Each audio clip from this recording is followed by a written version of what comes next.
अस्सलाम वालेकुम जी। तो इस व्लॉग का पार्ट 1 मैंने कुछ दिन पहले अपलोड किया था, जिसमें मैंने बताया था कि शावेज़ की नानो यानी अम्मी जी नहीं थी और हम उनके साथ आउटिंग के लिए निकले थे। मामा की सेहत नहीं थी ठीक, तो मामा को लेके हम डॉक्टर साहब के पास गए थे।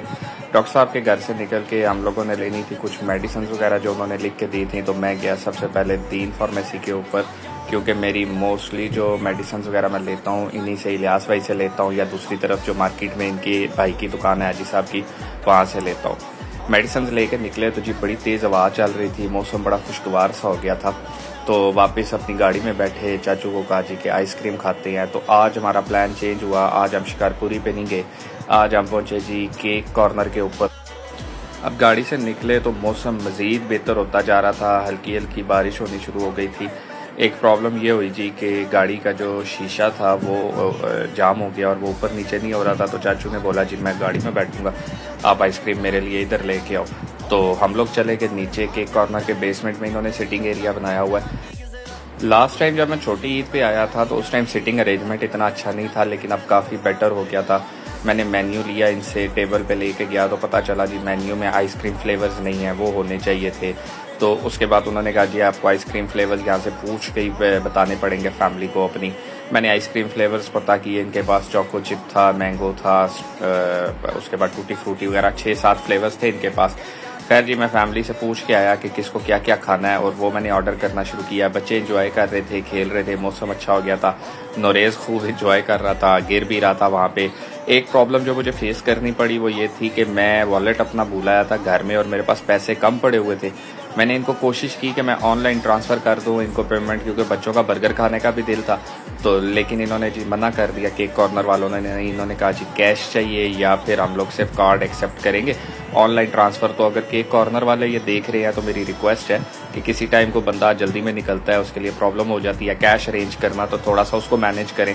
खैर जी आइसक्रीम खा के हम जल्दी जल्दी निकले, क्योंकि मौसम ख़राब हो रहा था, बारिश का मौसम बनता जा रहा था और हमें बारिश शुरू होने से पहले पहुँच बाहर निकले तो पता चला जी मौसम मज़ीद बेहतर हो गया। ठंडी ठंडी हवाएं चल रही थी, हल्की हल्की बारिश हो रही थी, बहुत मज़ा आ रहा था।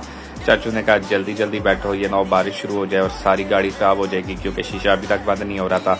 नोरेज़ ने बर्गर मांगा हुआ था जी, तो हम लोग आ गए यासर रोड के ऊपर, वहाँ से हमने अंडे वाला बर्गर ऑर्डर किया, क्योंकि जी नोरेज़ को जिंगर बर्गर और दूसरे बर्गर पसंद नहीं है, वो सिर्फ अंडे वाला बर्गर खाता है। तो वो भाई जल्दी से पैक करके ले आया, हमने उसका शुक्रिया अदा किया और चल पड़े घर की तरफ।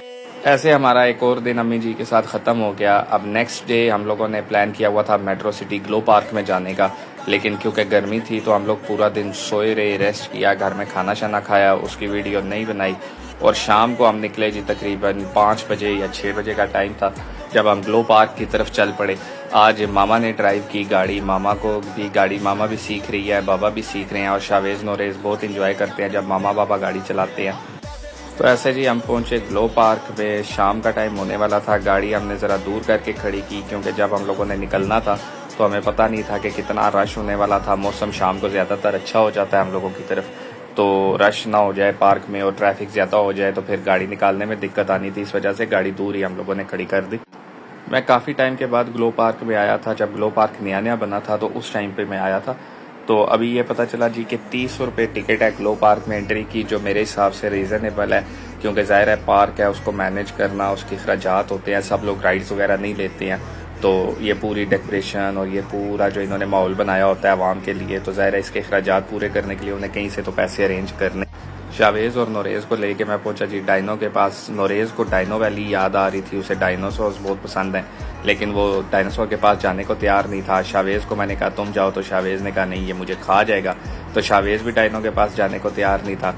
उसके बाद जी हम वहाँ पे घूमने फिरने लग गए, हमने डायनो को ज़्यादा तंग नहीं किया और देखा तो हमें बहुत सारे और एनिमल नज़र आए जो ग्लो पार्क वालों ने लाइट्स के साथ बनाए हुए थे। मैं उनके पास नहीं जाना चाह रहा था क्योंकि ग्रास थी और मैं नहीं चाहता था कि वो ख़राब हो, लेकिन बच्चों का इतना कोई फ़र्क नहीं पड़ता, इस वजह से बच्चों को अंदर मैंने भेज दिया। तो शावेज़ और नोरेज़ जी दोनों बहुत इंजॉय कर रहे थे, मौसम भी मज़े का हो गया था। लास्ट नाइट भी जब हम आइसक्रीम के लिए निकले थे डॉक्टर साहब के घर से तो मौसम बेहतर हो गया था और आज भी माशाल्लाह मौसम बहुत खूबसूरत हो गया था। बहुत तेज़ हवाएं नहीं चल रही थी, लेकिन मौसम ठंडा था। तो इतने में हम लोगों की नज़र दूसरे डायनो पे पड़ी। हम लोगों ने ट्राई किया जी कि दूसरा डायनो हमें लाडी कर ले। नोरेज़ को मैं साथ लेके गया। नोरेज़ को डायनासोर्स पसंद हैं, लेकिन वो उसको टच करने को तैयार नहीं था। तो मैंने टच करके नोरेज़ को बताया कि देखो वो कुछ भी नहीं कहता, हालांकि मुझे भी डर लग रहा था कि कहीं दुम शुम मार के मुझे उड़ा ना दे। उसके बाद जी हम चल पड़े मज़ीद लाइटें देखने के लिए, क्योंकि हम गांव से लाइटें देखने के लिए आए थे शहर में, और हमें लाइटें देख के बहुत मज़ा आ रहा था। और वैसे भी पार्क का नाम ही ग्लो पार्क है, तो ज़ाहिर है हमने लाइट्स वगैरह ही देखनी थी। खैर जी हमने वहाँ पे बैठ के हर एंगल से अपनी वीडियोस बनाई, तस्वीरें बनाई, लेक व्यू पार्क पूरा आप लोगों को दिखाने की कोशिश की। शावेज़ को जो डिस्को टनल बना हुआ था वो बहुत पसंद आ रहा था। शावेज़ एक तरफ से जा रहा था, दूसरी तरफ से आ रहा था। और नोरेज़ का मसला ये है कि नोरेज़ को वही सब करना है जो बड़ा भाई कर रहा है। उसको ज़िद करनी होती है भाई के साथ, और भाई ने उल्टा करना है, सीधा करना है, नोरेज़ ने वही करना है। फिर शावेज़ को ट्रेन खड़ी हुई नज़र आ गई। मैंने उसे बताया भी कि वो ट्रेन नहीं चल रही है अभी, लेकिन उसके बावजूद शावेज़ ने कहा जी मुझे ट्रेन में बैठना है। तो मैं उसे लेके ट्रेन के पास आ गया। नोरेज़ ने कहा जी खानी है आइसक्रीम, तो हम लोग चले गए यहाँ पे जो इनकी टक शॉप टाइप बनी हुई थी वहाँ पे गए। मैंने जाके पता किया कि कोई चाट शाट, कोई गुलगप्पे, कोई देसी माहौल मिलेगा, लेकिन ऐसा कुछ भी नहीं था। भाई ने 6-7 कस्टमर डील करने के बाद हमें टाइम दिया तो पता चला कि सिर्फ आइसक्रीम्स हैं और चिप्स वगैरह मिल जाएंगे। यहाँ पे थोड़ा सा रेट मार्केट से ज़्यादा था, लेकिन सभी जगह पे होता ही, वरना अगर आप मोटरवे पे चले जाते हैं और वहाँ पे भी कोई चीज़ लेते हैं तो मार्केट से 10-20% रेट ज़्यादा ही होता है, तो इस वजह से ये नॉर्मल था। हम सब ने ली जी आइसक्रीम, क्योंकि बच्चों को बहुत पसंद है आइसक्रीम। हमने कल भी आइसक्रीम खाई थी, लेकिन ये वाली कॉर्नेटो हमें ज़्यादा मज़े की लग रही थी।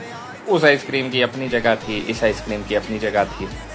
अगेन डिस्को टनल, शावेज़ को बस उसी के अंदर घूमना था, वॉक करनी थी, और बार बार वो कह रहा था जी मेरी वीडियो बनाए। उसको वही पता नहीं क्यों उसको वो टनल बहुत मज़े की लग रही थी।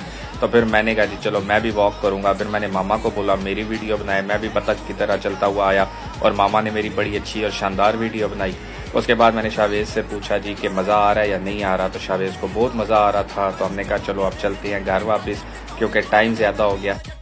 पहले हम लोगों ने सोचा कि खाना खाते हैं यहाँ पे, लेकिन फिर क्योंकि पापा साथ नहीं आए थे तो पापा ने वेट कर रहे होना था, और मुझे अच्छा नहीं लगता अगर सब घर वाले साथ ना हो और कोई एक बंदा रह जाए या 2 बंदे रह जाए और हम खाना खा के चले जाएं। इस वजह से यही प्लान किया कि जी घर चलते हैं और घर चल के खाना खाएंगे। वापसी की तरफ हम आ रहे थे तो लेडी बग नज़र आ गया नोरेज़ को और शावेज़ को। लेडी बग कार्टून इन दोनों को बहुत पसंद है, तो ये लेडी बग के पास जाके खड़े हो गए, स्नेल के साथ मस्तियाँ शुरू कर दी। मुझे डर भी लग रहा था कि ज़ाहिर है इनमें करंट है, लेकिन यह है कि खैर बच्चों ने ज़्यादा शरारत नहीं की। तो हम जी निकले लेक व्यू पार्क से। वहाँ से हम लोगों ने किया गुड बाय आप लोगों को, और ये हमारा आज का दिन भी ख़त्म हो गया। वापसी पे फिर से मामा ने ड्राइव की और हम लोगों ने बहुत इंजॉय किया, और मामा ने माशाल्लाह बहुत अच्छी गाड़ी सीख ली थी। तो जी नेक्स्ट डे जो हमारा था वो अम्मी के साथ लास्ट डे था क्योंकि अम्मी ने रात को जाना था ज़ियारतों के लिए, तो इस वजह से पूरा दिन रेस्ट करते हुए गुजर गया। और बच्चों के साथ अम्मी ने टाइम स्पेंड किया, पैकिंग की जो रिमेनिंग थी। और लेट नाइट हम लोग रात को तकरीबन 11 बजे निकले घर से इस्लामाबाद एयरपोर्ट के लिए। हम लोगों ने रास्ता यूज़ किया सदर वाला और कचहरी वाला। हम लोग उधर 0 पॉइंट की तरफ से नहीं गए, लेकिन जब हम लोग पहुंचे सदर तो हमें पता चला कि पीसी होटल के सामने कंस्ट्रक्शन हो रही है, जिसका हमें इल्म नहीं था। और वहाँ पे वो सारा रास्ता बंद हुआ था, अभी भी शायद वो काम हो रहा होगा। हम लोगों ने अम्मी को वापस लेने के लिए भी जाना है 2 तारीख को। तो पीसी होटल से लेके आगे काफ़ी दूर तक ये सदर वाला सारा एरिया बंद हो रखा था, तो हमें नीचे से एक सर्विस रोड को यूज़ करना पड़ा। वो रोड लेते हुए हम लोग निकले जी जो सदर मेट्रो स्टेशन है उसके नीचे से, और वहाँ से आगे से टर्न लेके हम लोग बैंक रोड वाली तरफ से होते हुए, बैंक रोड तो अब बंद है, बैंक रोड के साथ वाली जो रोड है उसका मुझे अब नाम नहीं पता है, उस तरफ से होते हुए हम लोग वापस निकले जी एयरपोर्ट वाली रोड के ऊपर। खैर रात का टाइम था, गर्मी नहीं थी, मौसम अच्छा था। मैं ये बहुत बेटर हो जाता है हम लोगों के एरिया में कि रात को गर्मी का जोर टूट जाता है और मौसम हम लोगों का अच्छा हो जाता है। तो जी यहाँ से हम लोग ट्रैवल करते हुए 26 नंबर से होते हुए, और जो दूसरा आपका मोटरवे चौक है वहाँ से होते हुए हम लोग जा रहे थे एयरपोर्ट की तरफ। और रास्ते में हम लोग सारी सोसाइटीज़ और सारी डेवलपमेंट देख रहे थे, क्योंकि इस तरफ ज़रा कम आना जाना होता है। खैर जी हम पहुँचे एयरपोर्ट में, चाचू ने गाड़ी लगाई पार्किंग में। चाचू ने कहा जी आप जाओ अम्मी जी को छोड़ने के लिए, मैं पार्किंग में वेट करूँगा क्योंकि मैं करूँगा रेस्ट थोड़ा सा। तो पार्किंग से निकल के मैं अम्मी को साथ लेके और बैग शैग पकड़ के चल पड़ा एयरपोर्ट अंदर की तरफ। वहाँ पे बैग मैंने पकड़ के बनवाई वीडियो अम्मी जी से, क्योंकि मुझे स्टेटस पे लगाने थे व्हाट्सएप पे, ताकि लोगों को लगे मैं फिर से कहीं जा रहा हूँ। तो 2 दिन मैंने वो यशी मारी एयरपोर्ट की वीडियोस लगा के। उसके बाद हम एयरपोर्ट पे आगे पीछे 2-4 जगह घूमते रहे। हमें जो काफिला जाना था उसका इंतज़ार था, लोग थोड़े से लेट थे, काफिले का जो सालार था वो थोड़ा सा लेट आया। काफ़ी रश था एयरपोर्ट पे जाके, एक फीलिंग थोड़ी अलग सी होती है क्योंकि काफ़ी अच्छी बुरी यादें हैं एयरपोर्ट के साथ। तो मज़ा नहीं आता एयरपोर्ट पे। अम्मी को अलविदा किया और हम लोग अम्मी को बहुत मिस करेंगे। खैर जी, अल्हम्दुलिल्लाह अम्मी खैरियत से चली गई अपने काफ़िले के साथ। अल्लाह पाक करे जी कि उनका सफ़र बहुत अच्छा रहे और उम्मीद है आप लोगों को ये व्लॉग भी अच्छा लगा होगा। अल्लाह हाफिज़।